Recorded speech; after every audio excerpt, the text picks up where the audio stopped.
version of B-Fab is great. No nonsense, why waste time approach. Was defending the honor of the entire women's division a week ago and now trying to take a major step forward in her own career. And this could go far right here. The following contest is scheduled for one fall. Introducing first, from Hall of Fame City, Ohio, B-Fab! So can this strong, confident version of B-Fab upset the 14-time champion? We're going to find out next. B-Fab and Charlotte Flair coming your way from Barcelona.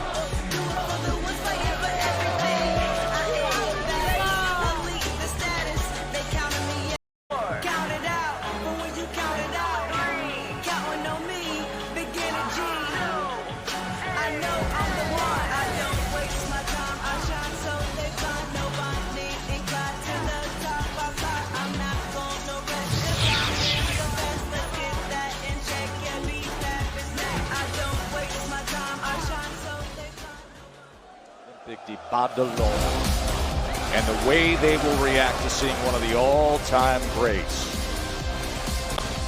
There is no denying the women's roster has been altered with the return and the Royal Rumble victory by Charlotte Flair.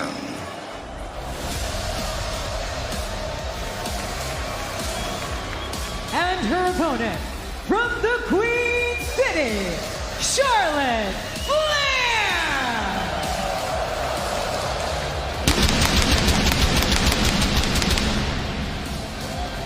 You said it, Joe. A woman synonymous with championship gold. A woman associated almost exclusively with being at the very top of the card. She's won it all multiple times here in WWE, and she is firmly on the road to WrestleMania. She has a date with Destiny coming up in a few short weeks' time against the WWE Women's Champion, Tiffany Stratton. They go head-to-head at WrestleMania 41 by virtue of the fact that Charlotte Flair won the Royal Rumble.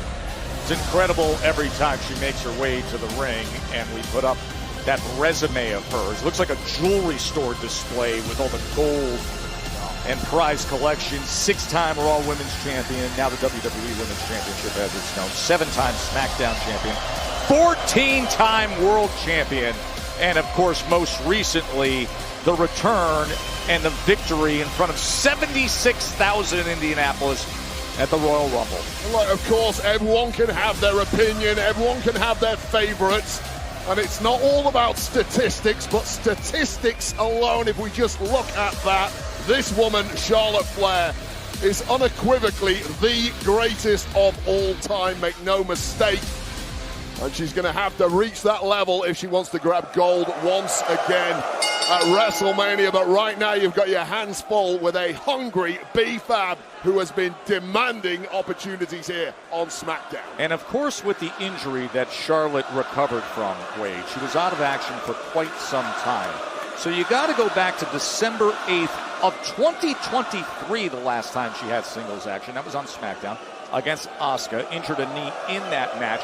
Coming into Royal Rumble, very different than singles action, Wade. When she won the Royal Rumble, she entered at number 27. She went about 15 minutes and, of course, won that. But it's a different beast when you come back to this. You are right, 99 times out of 100. However, Charlotte Flair is made of platinum, does not suffer from ring rust. And B-Fab is about to learn that the hard way. And I will tell you, for those of us that have had the privilege of watching her, how hard Charlotte has worked in the gym, in her recovery, she is absolutely primed to be the best she's ever been. It's the only language Charlotte Flair understands. She's constantly in competition with one person, and that is herself. Meanwhile, what do you make of the attitude of B-Fab? I sort of like this sort of swing for the fences way about her, of just determined to make a name for himself, to take care of a situation and go out there and face Charlotte Flair in a spot like this. Well, we mentioned it. Charlotte Flair's been AWOL for the best part of a year with an injury. However, to come back and immediately start talking trash about the entire locker room, somebody has to step up, and I like the fact that B-Fab had the moxie to do it. Huge disparity in resumes between the two of them, but I'll tell you right now, growing up fighting on the streets of Medellin, Colombia, B-Fab ain't backing down to anyone. Able to get away from that last chop attempt and deliver the kick is B-Fab. And clearly Charlotte Flair has been incredibly dismissive of B-Fab. Undoubtedly is going to be taking B-Fab lightly. Into the cover, hooks the leg. B-Fab bringing some offense to Charlotte Flair here in Spain.